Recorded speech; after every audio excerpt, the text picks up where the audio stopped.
Your business could sell the best product in the world and still fail if it doesn't have a good marketing strategy. Thankfully, though, you don't need a Harvard business degree or even any experience with business to create a great marketing strategy for your company. All you need is to understand the what, the who, the where, the how, and how you will work your marketing system to be able to have a strategy for consistently attracting customers. This is called the 5W marketing strategy, and it's a methodology that I created to make the process of creating a marketing strategy for your business super simple. In this video, I'm going to be walking you through how the methodology works, how you can use it to create a marketing strategy for your business, and how you can implement it to grow your business. So we start out with the very simplest question. What do you want to sell? And while your business might sell several different products, it is best to craft your marketing strategy around one specific product, at least at first.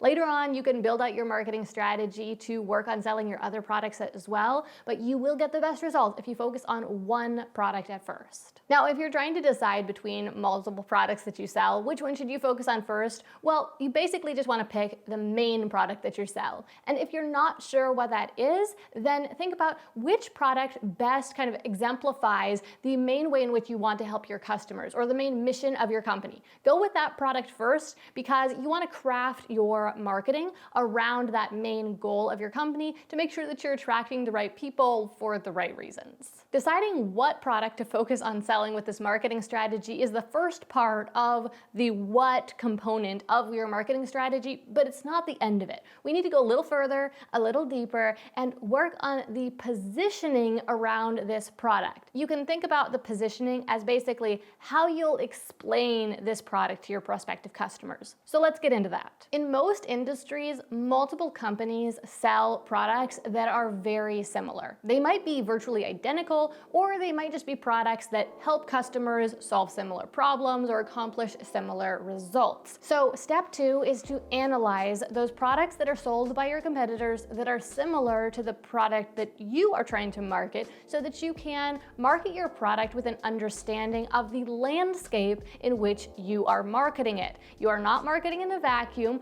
The people who are hearing your marketing messages are also going to be hearing marketing messages from other people, from your competitors in the industry. So you need to make sure that you're taking those other messages into account because your competitors will be making arguments about why their products are the best. And you need to make counter arguments about why actually they should choose yours. Think about it like you're planning to go on a hike. You have this destination that you want to reach, but you would be foolish to plan your hike without considering the terrain over which you're going to hike. You need to think about what directions the path goes, if there might be boulders or trees in your way, or maybe a mountain in your way. Now, of course, all of those obstacles are surmountable. You might want to scale the mountain, and of course, you can walk around the trees and clamber over the boulders. But if you don't anticipate those obstacles and have a plan for how you are going to overcome them, then you quite possibly will fail and never reach your destination. But let's not get ahead of ourselves here. Before we figure out how to navigate these obstacles, we first have to simply identify them.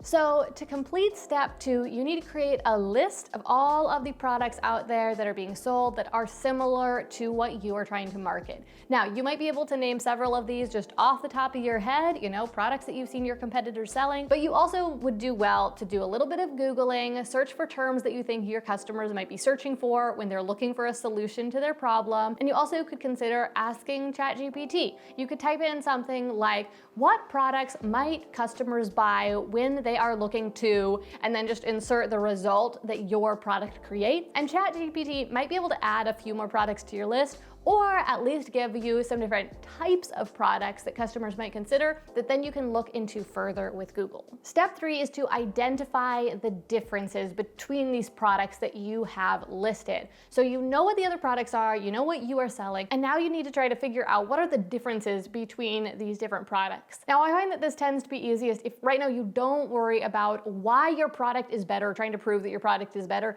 Just focus on identifying those differences. Are these products in different formats? Do they provide different levels of service or accountability? Are there features that your product includes includes that your competitors' products don't include. Just think about all those differences and make a list of the things that set your product apart from the products that are sold by your competitors. Once you see what those differences are, then ask yourself this: why did I decide to make my product different in these ways? This is a much easier and more comfortable question to answer than trying to answer the question, how is my product better than the competitor's products, okay?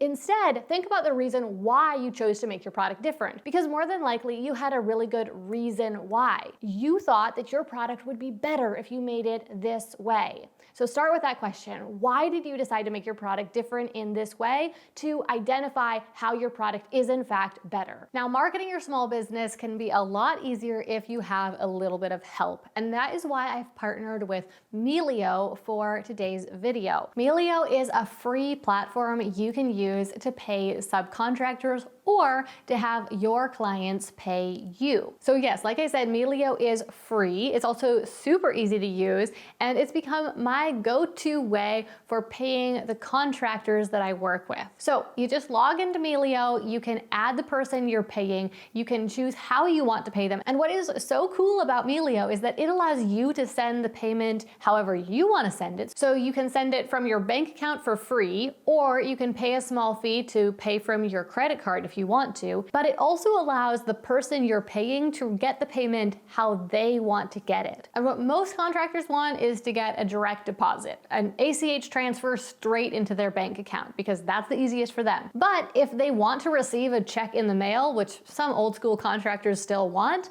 well, Melio can actually do that for you for a small fee. So the platform itself is free, your account is free, and the person you're paying does not need to make an account at all. And then if you want to use some of these extra features like paying with your credit card or sending a paper check in the mail, then they've got really reasonable fees for those add-ons. So I've been loving Melio, and I would highly recommend you check it out if there's anyone in your business who you need to pay, or if you have customers who need an easy way to pay you. There's going to be a link down in the description that you can click to give Melio a try for free. You can also probably find that link in the top comment as well. Okay, now let's get back to talking about how to create a marketing strategy to grow your small business. The final step to complete the what block of your 5W marketing strategy is to define your USP, or unique selling proposition. This is the thing that sets your product apart, the reason why customers should choose your product rather than the product sold by your competitor. Here's a template you can use to write your unique selling proposition. Product name, so your product name,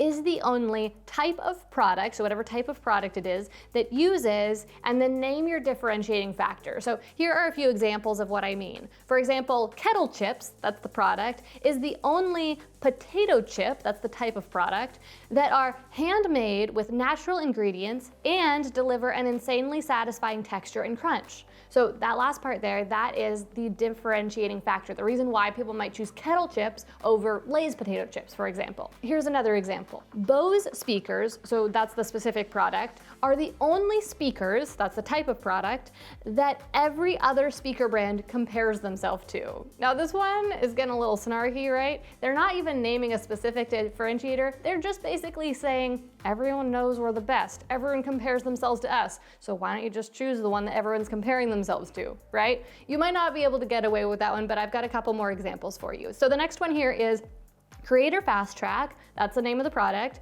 is the only YouTube strategy course, that's the type of product, designed to grow channels to 1,000 subscribers in just 3 months. So there you have the differentiating factor, the thing that sets Creator Fast Track apart from the other YouTube strategy courses on the market. Okay, and then my last example for you is this. 100K Mastermind is the only program that guides course creators to build high-converting evergreen sales funnels and fuel their funnels with ready-to-buy leads, providing a complete system for consistently generating passive income. So as you can see from these examples, your USP can be longer or shorter, but the main goal here is to explain why customers should choose your product over the product sold by your competition. So that completes the what block of your 5W marketing strategy. So now we're going to to move on to the second block, which is the who block, where you define who you are marketing to. So why is it important to define exactly who you are marketing to? Why don't you just say why your product is the best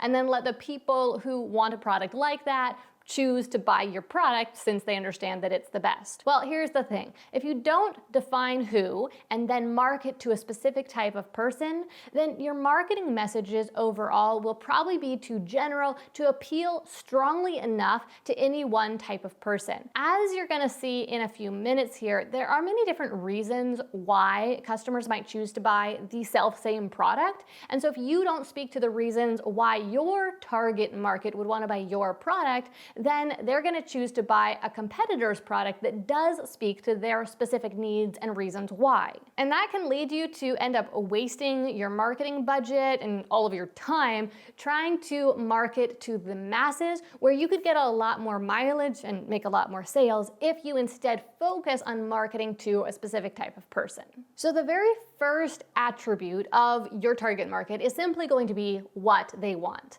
You've already defined what you're selling, so your target market is simply people who want that type of thing. So, for example, if your company sells headphones, then your customers will first and foremost be customers who want to listen to music or other audio content. But as you can see by this example, defining your customers just by what they want can leave you a little bit short. I mean, think about it. People want to buy different types of headphones because they have different goals for their listening experience.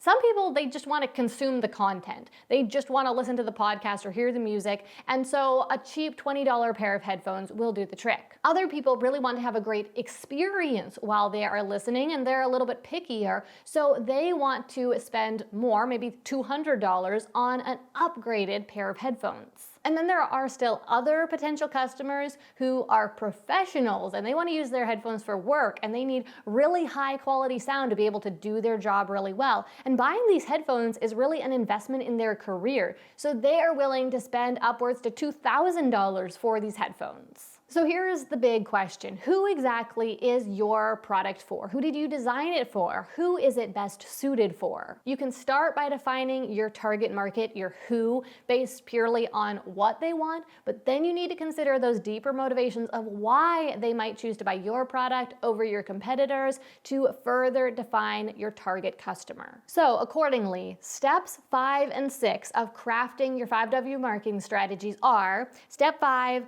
define your who based on the result your product provides, and step 6, narrow your who based on the motives that would cause some people to choose your product instead of an alternative option. So now that you've figured out what you want to promote and who you want to sell it to, the next big question is, how will you promote it? And so this moves us on to the third block of the 5W marketing strategy, which is the how block. This block is going to answer questions like, how will you get the word out? How will you differentiate from your competitors? And how will you ultimately close the sales? Now, if you are an action-oriented person, then this is probably the part of creating your marketing strategy that you've been waiting for, because this is where you're going to decide what you're going to do to market your products. It's actually kind of hilarious how many businesses create marketing strategies without first defining marketing goals. Because how can you strategize for something if you don't know what you're trying to achieve?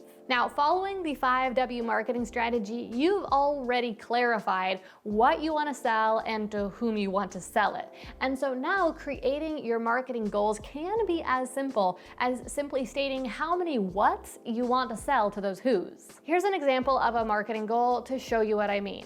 Sell 500 bottles of red pills to truth-seeking women. Now, a super simple marketing strategy like that can be a fine starting place. But as you further develop your marketing strategy, you will want to create more specific goals for each individual platform you choose to be on or each individual marketing tactic that you choose to employ. Now, if you're wondering how big your marketing goals should be, here's my best advice. Work your way up. Start with a really small goal and work your way up to bigger goals. So for example, I would recommend starting with the really small goal of just to sell your first 10 units to validate your product idea and confirm that there really is demand for this thing that you want to sell. Once you achieve that goal, then you can move on to setting a 6-month goal. And for this one, I would recommend that you just estimate how many units you think you might reasonably be able to sell. Don't try to shoot for the moon here, just try to be reasonable and realistic and think about how many units you might be able to sell in 6 months. Now, once those 6 months come and go, then you'll be able to see how many units you were actually able to sell. And that will allow you to forecast how many units you will try to sell over the next 12 months. So here you can be a little aggressive, push yourself a little bit, try to sell a little bit more than twice as much as you sold over the past 6 months, but this isn't yet the time for those crazy big goals. When I like to start setting those big goals is after the first year. Now we know what's possible and we can push ourselves to do better in the future. So for your second year goal, you'll want to set it as a multiple of your first year goal. So if you want to be more conservative, then you can just try to increase your sales in year 2 by 10% over year 1. So for example, if you sold 100 units in year 1, then in year 2 you can try to sell 110 units. If you want to be moderately aggressive, you can increase by 50%. So try to sell 150 units in year 2. And if you want to be really aggressive, then try to double your efforts from year 1, selling 200 units in year 2. Okay, so you've got your goals set, but how are customers actually going to find your brand or choose to buy your products? It's time to map your customer journey. You need to be intentional about creating a plan that you'll guide customers on to find your brand and choose to buy your products.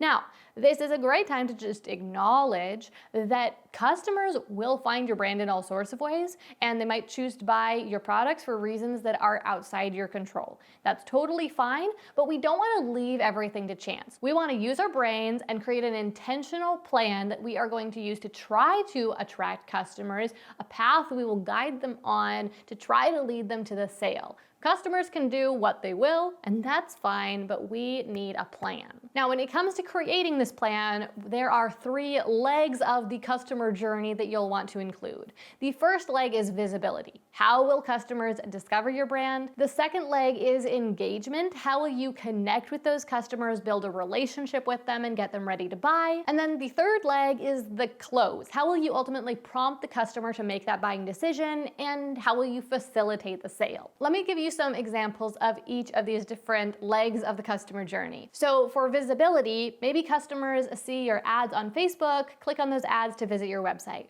Or maybe they see your videos on YouTube because YouTube recommends them or they're ranking in search. So after your customers arrive on your website, maybe they read articles that are on your website to be able to learn more about your expertise and to build trust with your brand.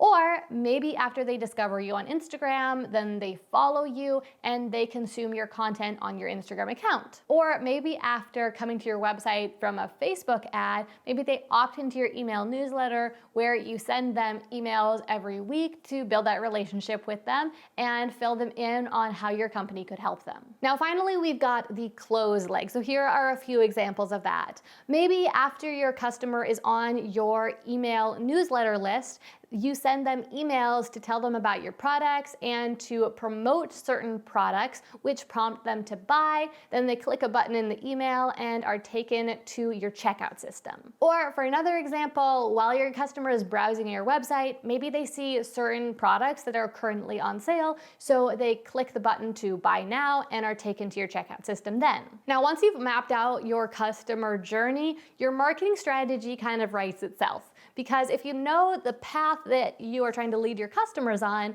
then your marketing strategy is simply to lead your customers along that journey. So you can take the plans that you created for each leg of the customer journey, for example, your plan for visibility, how your customers will discover you, and you just turn it around so now instead of being about the customer, it's about you and what you'll do. So for example, if your customer journey starts with customers discovering you from Facebook ads and then clicking to visit your website, well, then your marketing strategy will be to advertise your products on Facebook with Facebook ads. And no, you are not cheating. This is a totally valid way to write your marketing strategy. And don't worry, we're going to get a little bit more detailed with it here in a couple minutes.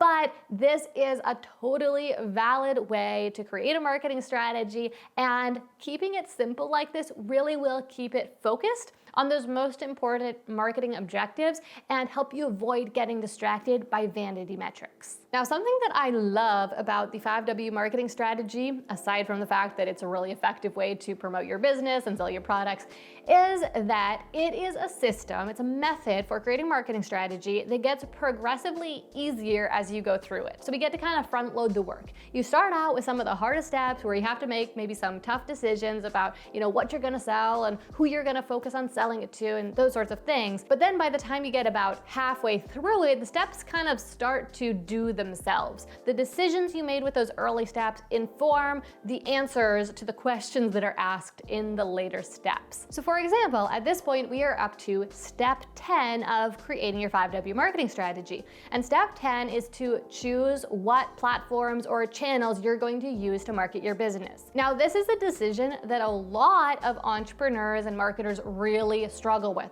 There are so many platforms out there. How can you possibly decide which ones to focus on? Don't I need to be on these other ones, right? That can be overwhelming and confusing and a really tough decision. But because you've already mapped out your customer journey, you've already decided where your customers will find you, where you'll build that engagement with them, and where you ultimately will close that sale. And so you've actually already chosen your marketing platforms. So now what I want you to do is just look at that customer journey, look at that simple marketing strategy you've outlined and see, okay, what platforms did I already name? So for example, if you are planning to use Facebook ads, then okay, Facebook will be one of your platforms. And maybe you are planning for customers to then learn more about your business on your website. And maybe you're planning to finally close sales via email marketing. Okay, so then your platforms are just Facebook and your website and email marketing. Now, if you do this, I know what will probably happen. You'll look at this short list of 2 or 3 platforms and you'll say, but wait a minute, what about Instagram? What about Facebook? What about YouTube videos? Don't I need to have a podcast? Right? Okay. So we are conditioned to believe that we need to be in all the places. But to be completely frank with you, most small businesses get the very best results if they focus on an extremely small number of platforms. Yes, you might feel like you need to be on Instagram just because everyone else is, but if Instagram is not a platform that you chose as one to work towards one of these primary marketing objectives, visibility, engagement, and closing sales, then you don't need to be on Instagram. Now, I do want to acknowledge that you might want to be on Instagram. And if you want to be on Instagram, it's okay to be on Instagram, right? It's not necessary for the growth of your business. And I think just even having that distinction is so helpful because now you know kind of what bucket it falls into. You know what kind of energy you need to give it. And on the other hand, for all those of you who actually don't really want to be on Instagram or whatever the platform is, this is so helpful because it really releases you of that feeling of obligation of doing what everyone else is doing. Now, if you love being on Instagram, then keep being on Instagram. If you have a podcast and you love podcasting, then keep doing your podcast. If it's working, you don't need to stop it. But if your business isn't growing as quickly as you want it to, or it's not making as much money as you want it to, then my best recommendation, honestly, would be to limit the number of platforms that you're on, even down to this extreme bare minimum of maybe just 1 platform for visibility, 1 platform for engagement, and 1 platform for closing sales. And a couple of those might just be your website and email marketing, not even any social media at all. As I mentioned before, most small businesses with small teams get the most mileage and the best results by focusing in on just 1 to 3 platforms, which may or may not be social media. Now, as your team grows, you might decide to spread your net a little bit wider and be in more places. But here is my rule of thumb when it comes to potentially adding another platform. This is what I've learned from trying to add more platforms over the years. It typically takes another full-time / dedicated team member to add another platform. Now, that doesn't necessarily mean it takes another 40 hours a week to add another platform, but it does generally take one person who focuses on that platform as their main job. Now, when you hear me say that, you might be like, wait a second, I know this person who's in like 20 places and they just do it all on their own. Or maybe you're that person. Maybe right now you are repurposing your content on 20 different platforms. But here's my question for you. How is that going for you? Like really, how much growth are you seeing on all those different platforms? Based on my experience, my guess is that the answer is probably not a lot, because in my experience, I have been able to grow on one platform when I was doing it myself. And then if I added another team member who is dedicated to a different platform, then we could grow on 2 platforms. But it really takes at least 1 person per platform. And when you see some of these really big brands that publish a whole lot of content, oftentimes they have a whole team of people on each individual platform. So now we come to the final block of your 5W marketing strategy, which is how will you work your marketing strategy? You have the foundation in place now. You know what you're selling, who you're selling it to, how you're selling it, where you're selling it, but now how do you actually implement this system? One of the first decisions you need to make here is what type of content you will make. And again, this is one of those decisions that basically makes itself, because depending on what platform you chose and what role that platform is going to play in your marketing stack will often determine exactly what kind of content you'll need to create. For example, if you chose Facebook ads as your visibility strategy, okay, you need to make ad creative, images and copy for those ads. On the other hand, if you chose YouTube as your visibility strategy, okay, you need to make long-form YouTube videos. Unless you chose YouTube Shorts as your visibility strategy, then you're gonna make short-form videos, right? So you probably have already made this decision. If you haven't, or if you made a very general sort of decision, for example, you chose Instagram, but you're like, okay, there are at least 3 different kinds of content I could make on Instagram, then now is the time to make that decision about the form of content that you'll make for each of those different aspects of your marketing plan. Now, next, you need to consider the substance of the content that you'll create. What topics will you cover with this content?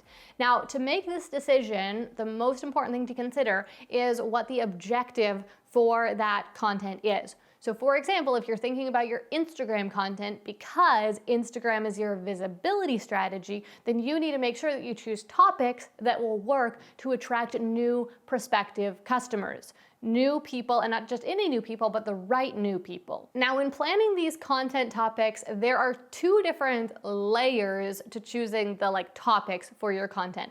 The first one is more like the category of the content, almost like a micro niche. So for example, maybe you're gonna create recipes, or you're going to create content about minimalism, or content about marketing strategy, or content about gardening or homeschool curriculum. Okay, so we've got these different topic categories. But the second layer within each of those topic categories is the ideas that you want to repeatedly communicate. So for example, maybe you want to communicate to your prospective customers that they can do this, that they are capable.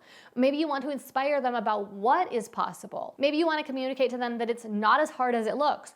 Or maybe you want to communicate to them that it's going to take more time than they think it's going to take. Communicating ideas like this is what sets great marketing above good marketing. You can have an Instagram account that looks really good, that has regular content on a certain set of topics, and that content can look really polished. But the thing that will elevate one Instagram account over another, that will make one resonate with people so much more, attract so many more followers, get so many more likes, and ultimately drive so many more sales for the brand that has that Instagram account, is the brand that communicates those ideas that convince their customers that they want the product, that the product will work for them, so that the customers then choose to buy the product. Okay, and then one final aspect of your content strategy to consider is just your posting frequency. How often are you going to create content, and what exactly will that schedule look like? You haven't made this decision yet, but it's generally a pretty easy one. You want to think about your capacity for creating content, which will largely depend on the size of your team. If you're working all on your own, think about how much time you have to devote to creating content and how much content you can create in that time. If you have some help, you might be able to create a little bit more. And then just decide what days and times you'll consistently publish that content on. Most people and brands, regardless of the size of the team, find it much easier to be consistent, that is, to regularly put out content when they have a predetermined schedule to hold themselves accountable to. Step 12 is to leverage social media. So this is an optional step. It only applies to you if your marketing strategy that you've outlined involves any social media platforms. But if it does, then you want to make sure that you are getting the mostest out of each of those platforms. platforms, because here's the thing, most platforms give you exponential returns on your time. What do I mean by that? Well, for an example, let's say you put 1 hour per week into Instagram. Quite likely, that is going to give you very minimal results. Let's say that 1 hour a week might give you kind of a level 1 result. So maybe this looks like you're maintaining your follower count, you're getting a couple hundred likes on each post that you put out, and you see a sale come through every week. If you can put 2 hours in, so this is only 1 more hour, it is twice as much time though, but if you can put 2 hours in, most of the time, this doesn't just give you twice the results, this is going to give you 10 times the results. So now this bumps you up to level 10 on Instagram. Maybe this looks like gaining another 100 followers every week. Maybe this looks like getting 500 plus likes on every post. And maybe now you see 10 sales coming in every week instead of just 1. And then if you're willing to put in 1 more hour each week, so now 3 hours, that's not that much more time, but it is 3 times the amount of time you were initially putting in. But it doesn't just give you 3 times the results, often it gives you 100 times the results. So now we're up to Instagram level 100, and by level 100, I don't mean the very highest level of Instagram you might be able to attain, I just mean 100 times the results that you got when you were putting in 1 hour. So now maybe you are growing your account by a couple thousand followers every week. Maybe you're getting 1,000 plus likes on each post you put out. Maybe you're seeing 100 sales come in. And that is how most social media platforms work. They give you exponential returns on your time. For every additional increment of time you put into one platform, you see exponential returns. Now, I do want to point out here that leveraging social media does not just mean putting in more hours on a platform. You need to make sure that you are being strategic about this. Here are a few different ways you might leverage your social media content. The first would be putting more effort into your content, so making your content better. If you spend 2 to 3 times as much time on each piece of content that you create, then the content will be significantly better and it will get you much better results. Another example would be just taking the time to add captions or to configure the metadata of each of your posts. You could take the same quality of content but get much better results with it if you take the time to configure those settings. And then you can also leverage social media by taking the time to engage with your followers in the comments section or to collaborate with other brands on the platform. Step 13 of creating your 5W marketing strategy is to optimize your website for Google. Most small businesses and big businesses use their website as one of their key marketing platforms. And so you want to make sure that it is easy for your customers to find, and even more so if it is going to be one of your core marketing platforms for one of your 3 main marketing objectives. Now, optimizing your website for Google is a huge topic that we do not have time for today, but the broad strokes are, first of all, making sure you are making content for search terms that you want to rank for. Second, making sure that that content is good quality and that it is as helpful as it can be. Third, making sure you configure the metadata so that you are giving images appropriate names and putting descriptions for your articles on your website and things like that. Fourth is just making sure that your website is fast enough because Google prioritizes faster websites. And then finally, getting backlinks from other websites, which is just where other websites link to your content, because Google considers that to be an indicator of the quality of the content on your website. That was an insanely packed 30-second crash course on Google SEO. Now, how can you measure the results of your new marketing strategy and make sure that it's working? Well, you gotta make sure that you are tracking and measuring your results. So first, you need to know what your goals are for each of your platforms. Second, you need to set up some kind of tracking system so that you can see what kind of results you're actually getting and whether you're meeting your goals. And then third, you need to make sure you set aside time to regularly analyze those results. But a key point here is that you make sure that you are measuring your results compared to your goals, not based on the metrics that the platforms try to get you to measure yourself on. So for example, Instagram might try to get you to focus on how many people like and comment on your posts. But is that really the metric that you most care about?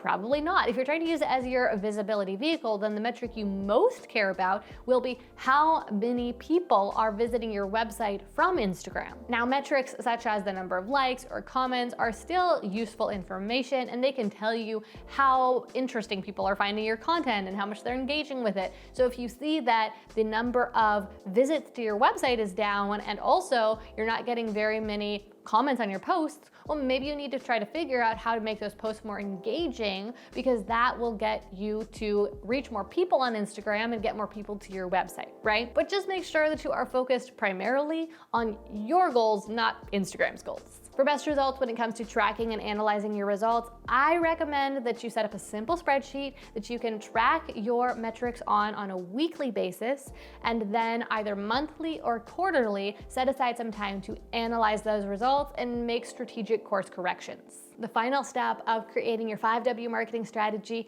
is to keep learning and plan for continual improvements. Here's the thing, marketing a business is a long game. You might not see much in the way of results in the short term, but if you stick to your system, then your results will compound over time, and they won't just increase exponentially, they'll also increase faster and faster as time goes on. So create your plan today and then stick with it as you see your results continue to build. But here's the flip side of that. While marketing your business is a long game, marketing evolves very quickly. Things are always changing. New platforms pop up, old platforms fade away, and you need to make sure that you are adapting and that you are keeping up with the changing times. That's one of the reasons why it is so important to be tracking and analyzing your results regularly, so you can see if maybe something that was working for you is starting to not work as well. This is also one more reason to focus on a smaller number of platforms. Ultimately, it is so important that you have a growth mindset when it comes to marketing your business. Your ability to market your business is not a fixed thing. You can learn and grow and evolve, and you might not be the best marketer today, but as time goes on, you can become a better and better marketer. But that can only start if you create a plan and then you work your plan, because that is how you will be able to grow and develop. Now, if you would like to see how I implement these strategies in my own business to attract and close customers, then I would love to invite you to a podcast mini-series that I put together recently. It's called the 100K Method, and it is 10 podcast episodes that walk you step by step through what the 100K method is and how I use it in my business. And most of this is all about my marketing strategy and my sales strategy. So I'm going to leave a link in the description below that you can find to listen to the 100K method. And you also can find it by searching for the 100K method in whatever podcast app you use on your phone. Okay, now as I mentioned, marketing is a long game. So you don't just need to start with a good marketing strategy today. You need to be able to stay motivated and stay consistent long term to get the results you're really after. So next up, watch this video right here where I break down some essential mindsets and habits for long-term success and how to stay consistent in your business long term.